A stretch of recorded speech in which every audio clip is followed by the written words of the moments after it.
وہ ان کی P T I بن گئی ہے کہ وہ اگر ٹی ٹی پی کی یا افغان طالبان کی یا القاعدہ کی قیادت سے ناراض ہیں یا توجہ چاہتے ہیں تو ان کے پاس ایک ہر باب یہ بھی ہے کہ وہ اپنے آپ کو داعش سے جوڑ دیں، لیکن وہ کبھی بھی داعش اپنے اثر و رسوخ کے لحاظ سے پاکستان میں افغان طالبان یا پاکستانی طالبان یا القاعدہ کا ہم پلہ نہیں ہو سکتا۔ جی یہ بھی تو ہمارے سامنے ہے نا کہ کچھ ٹی ٹی پی کے کمانڈرز تھے جنہوں نے داعش میں شمولیت اختیار کی تھی، اور اس طرح کی باتیں بھی ہیں کہ وہ ملا عمر جو ہیں ان کو امیر مان رہے ہیں اور ابو بکر بغدادی کو خلیفہ مان رہے ہیں۔ اس پر بھی کچھ کمنٹ کیجیے گا، اور خاص طور پر وزیر اعظم کے حوالے سے بھی میں چاہوں گا کہ آپ کچھ کمنٹ کریں۔ یہ وزیر اعظم لندن کانفرنس میں اس وقت شرکت کر رہے ہیں، اور وہاں پر ہونے والی جو پیش رفت ہے امن کے حوالے سے، اس پر آپ کا تجزیہ کیا ہے؟ دیکھیے، جو 2-3 افراد جنہوں نے اپنے آپ کو داعش سے جوڑنے کا اعلان کیا تھا وہ افراد تھے۔ جہاں تک میجر گروپس ہیں پاکستان کے اندر، مثلا آپ دیکھیں جو تحریک طالبان کے بانی تھے بیت اللہ محسود، وہ ملا داد اللہ کے ساتھ رہے تھے، انہوں نے بیعت کر رکھی تھی، افغان طالبان کی صفوں میں وہ لڑے تھے۔ اس سے پہلے نیک محمد تھے، وہ بھی باقاعدہ افغان طالبان کا حصہ رہے تھے، اور طالبان کے دور میں وہ کابل کے مغرب میں کارگل کیمپ کا انچارج رہے تھے۔ اسی طرح حکیم اللہ محسود بار بار یہ اعلان کرتے تھے کہ ملا محمد عمر کو وہ امیر المومنین مانتے ہیں۔ ملا فضل اللہ بھی بار بار یہ اعلان کر چکے ہیں کہ وہ ملا محمد عمر کو اپنا امیر المومنین مانتے ہیں، اور لیٹسٹ بھی جو ان کی ویڈیوز آئی ہیں اس میں انہوں نے اپنے آپ کو ان سے جوڑا ہے۔ اسی طرح طالبان کا ایک دڑا پاکستانی طالبان کا جو محمد ایجنسی کے طالبان کے سربراہ عمر خالد خراسانی کی قیادت میں جو الگ ہو گیا ہے، اور جو ابھی جماعت الاحرار کے نام سے جانا جاتا ہے، جن کے احسان اللہ احسان بھی ان کے ایک اہم رہنما ہیں، وہ بھی ملا محمد عمر کو اپنا امیر المومنین مانتے ہیں اور اپنے آپ کو ان سے وابستہ کرتے ہیں۔ اب شرعی حوالوں سے جس طرح میں نے عرض کیا کہ ایک امیر المومنین کی موجودگی میں دوسرے امیر المومنین کی بیعت نہیں کی جا سکتی، تو اس لیے ان انڈیویجول کو اہمیت دینا اور طالبان کے تمام میجر گروپس کو بالکل آپ کی بات پہنچ گئی، مسئلات نہیں ہیں۔ کائنڈلی یہ وزیر اعظم جو لندن میں موجود ہیں اور کانفرنس جو وہاں پر ہو رہی ہے اس میں جو پیش رفت ہے اس پر آپ کا کمنٹ کیا ہے؟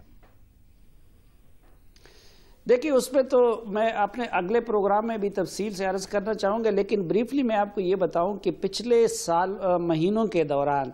افغانستان کے فرنٹ پہ نعرے تو ادھر تبدیلی کے بلند ہو رہے تھے، لیکن اصل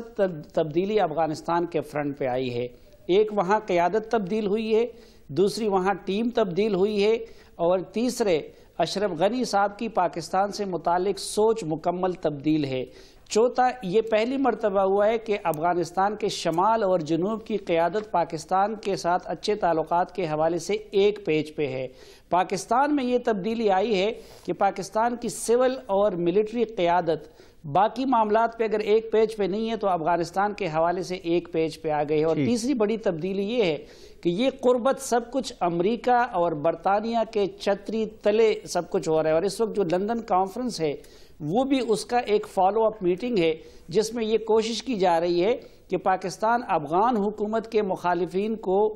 ہینڈل کرنے میں اس کے ساتھ تعاون کرے اور افغانستان کی حکومت پاکستان کے کنسرن کو دور کرے۔ اور میرے خیال میں لندن کانفرنس میں جہاں افغانستان کے اقتصادی مسئلے کو حل کرنے کے حوالے سے کوشش کی جا رہی ہے، وہاں اس ایک پیج پہ آنے کے عمل کو آگے بڑھانے اور ایک دوسرے کے مخالفین کو ڈیل کرنے کے لیے دونوں ممالک کے تعاون کو مزید بڑھانے کے لیے کام ہو رہا ہے۔ ٹھیک ہے، بہت بہت شکریہ۔ ہمارے ساتھ سلیم صافی صاحب موجود تھے۔ داعش حوالے سے کیا پاسبلٹیز ہو سکتی ہیں؟ یقیناً وفاقی وزیر داخلہ جو کہ یہ کہتے آئے ہیں کہ داعش پاکستان میں موجود نہیں ہے، لیکن سابق وفاقی وزیر داخلہ رحمان مالکی کہتے ہیں کہ ان کے پاس ثبوت بھی موجود ہیں اور آئندہ آنے والے چند روز میں ہو سکتا ہے کہ وہ ثبوت بھی سامنے لے کر آئیں۔ جی ہاں، یہاں پر لیں گے ایک بریک، اور بریک کے بعد ہم بات کریں گے پنجاب میں ایڈز کا مرض بہت تیزی سے پھیل رہا ہے، تشویش کی بات ہے، صوبائی حکومت اس پر کیا کر رہی ہے، جائزہ لیں گے ایک بریک کے بعد۔